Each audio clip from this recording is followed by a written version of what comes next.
Hello, मी साक्षी चव्हाण. माझ्या या YouTube चॅनलवर तुम्हा सर्वांचं पुन्हा एकदा स्वागत आहे. श्री स्वामी समर्थ. तर आज आपण बघणार आहोत की कोणत्याही साईजची कटोरी कटोरी असते ती कशी वाढवायची, किती वाढवायची, ते ह्याच्यामध्ये आपण डिटेलमध्ये बघणार आहोत. तर तुम्हाला व्हिडिओ आवडला असेल तर लाईक, शेअर, सबस्क्राईब करा आणि कमेंट करून सांगा की व्हिडिओ कसा झाला आहे. तर आपण आता आपल्या व्हिडिओला सुरुवात करूया. तर हे बघा, मी इथे एक कटोरी जी 38 साईजची कटोरी आहे ती कट करून घेतलेली आहे. तीच घेतली आहे हे तुम्हाला दाखवण्यासाठी. तर अशी ही पेपरवर ठेवून घ्यायची आणि ड्रॉ करायची. आणि इथे बघा, हे समोरच्या बाजूला असं रेषे आखून घ्यायची. ती सरळ भाग असतो तो. बाकी सगळं आपल्याला असं ड्रॉ करून घ्यायचं आहे. व्यवस्थित असं जवळ असं लाईनला टेकूनच त्याला ड्रॉ करून घ्या, नाही तर कमी जास्त होईल. आणि ही बघा, ही जी लाईन असते सरळ गळ्याकडची, ती सरळ अशी वरती घ्यायची. आपल्याला कुठेही क्रॉस करायची नाही. जशी आहे तशी कटोरी आपल्याला इथे शेप ड्रॉ करून घ्यायचा आहे.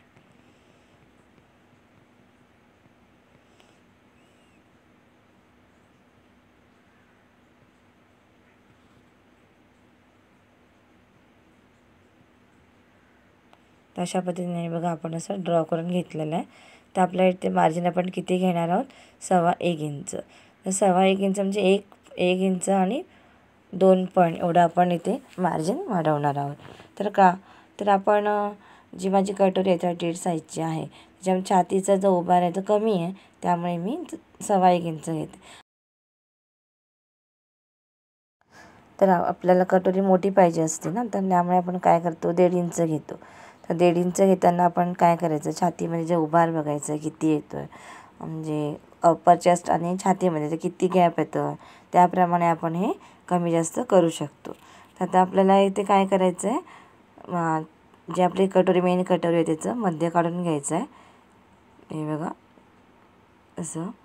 आणि इथे वरती 1 इंच आणि खालती 1.5 इंच असं मार्जिन टाकायचं आहे आपल्याला. हे बघा, ते 1 इंच टाकलं आणि खालती 1.5 इंच. तर हे 1.5 इंच खालचं आहे ना, जे आपल्याला सगळ्यांनाच घ्यायचं आहे, कंपल्सरी आहे. पण वरचा जो टक्स असतो वरती जे आपण 1 इंच घेतो ते कमी जास्त होऊ शकतं. तर आता आपण बघा, हे आपले असे पॉईंट काढून घेतले 1.25 इंचाचे. परत एकदा आपण चेक करायचं आपलं राईट आहे का नाही ते. आणि आपले हे तीनही पण आपले जॉईन करून घ्यायचे. तर टक्स आपला 2.5 इंच आलेला आहे पूर्ण असा. अशा पद्धतीने अशी एक लाईन आखून घ्यायची सरळ.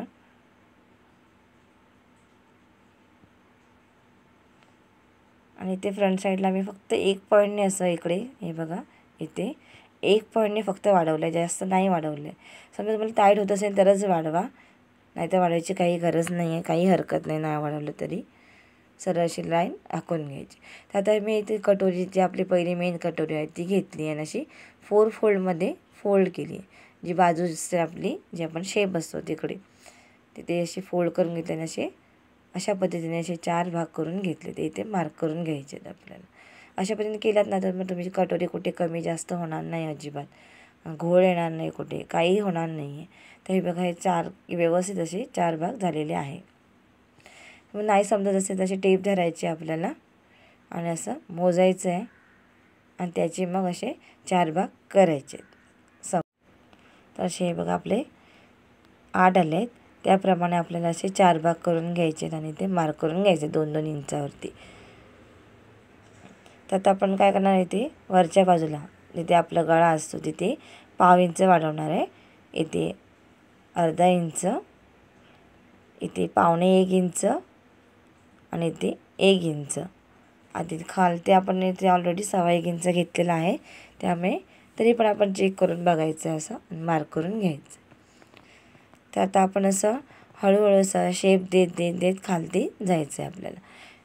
असं केल्याने काय होतं, कुठेही कमी जास्त होत नाही, कुठे शेप बिघडत नाही. बिघडला तर तो आपल्याला कळण्यात येतो की बाबा हा इथे कमी झालं आहे, जास्त झालं आहे. हे मला मी दाखवेन पुढे व्हिडिओमध्ये.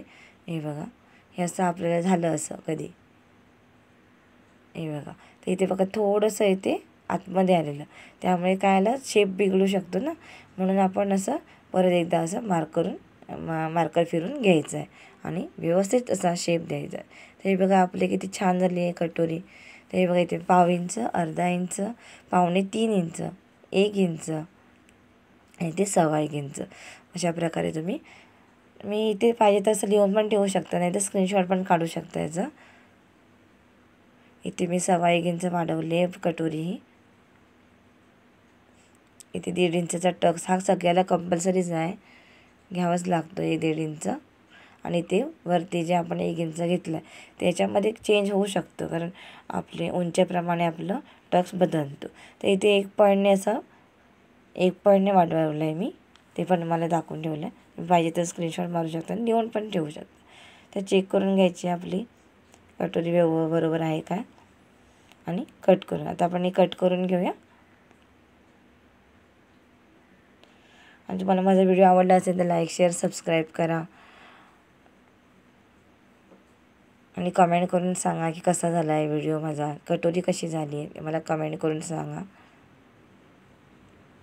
आणि तुम्हाला काही प्रश्न पडले असतील तर मला तुम्ही कमेंट करून सांगू शकतात, विचारू शकतात. तर हे बघा, अशा प्रकारे आपली ही कटोरी छान अशी मस्त झालेली आहे. तर मी इथे 1.25 इंचच वाढवलं आहे, कमी जास्त कुठेही केलेलं नाही आहे. तर हे बघा, अशी आपण आता कट करून घेतलेली आहे. तर आता आपण हे फोल्ड करून व्यवस्थित म्हणजे दोन्ही पॉईंट असे जॉईंट करून ती कट करून घेऊया. व्यवस्थित मिड पॉईंट काढून घेऊया, मध्य पॉईंट. हे बघा, असं दोन्ही कोणी अशी व्यवस्थित फोल्ड करायचे आणि असं मध्य काढून घ्यायचं याचा. हे बघा, माझं थोडंसं 1 पॉईंट एवढं इथे वाढलेलं होतं, ते मी कट करून घेतलं आहे. आता मी इथे 1.5 इंचचा टक्स घेणार आहे आणि आपली 3मध्ये 1 पॉईंट कमी एवढी कटोरी आहे. आणि त्याच्या पुढे जे आहे ते आपलं मार्जिन आहे, आपलं शिलाई मार्जिन 1.5 इंच. आणि त्या साईडला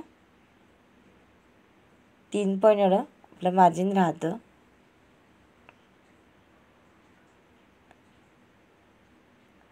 आणि असं 2.5 इंच घ्यायचं आहे, असं क्रॉस एक लाईन आखून घ्यायची, म्हणजे आपला टक्स आहे तो.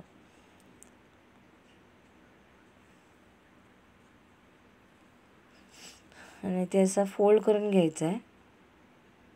आता मी तुम्हाला दाखवते. असं फोल्ड करून घेतल्यानंतर त्याची पिन लावायची आणि आपण हे उलट्या बाजूने कटोरी परतायची. हे परतल्यानंतर बघा किती छान दिसते. तर अशा छान कटोरी झालेली आहे. तर इथे अजून एक करायचं आहे. इथे आपल्याला 1.25 इंच असं कट करून टाकायचं आहे इकडे. इथे 1.25 इंच कट केलं ना की आपण जेव्हा योगपट्टी जोडतो ती अशी छान अशी बसते, त्याला कुठेही असं घोळवेळ येत नाही आणि व्यवस्थित बसते. तर असंच तुम्ही कटिंग करून बघा. माझा तुम्हाला व्हिडिओ आवडला असेल तर लाईक, शेअर आणि कमेंट करून सांगा की व्हिडिओ कसा झाला. आणि ह्या चॅनलवर कोण नवीन असेल तर त्यांच्यानी चॅनलला सबस्क्राईब करा. व्हिडिओ बघितल्याबद्दल धन्यवाद.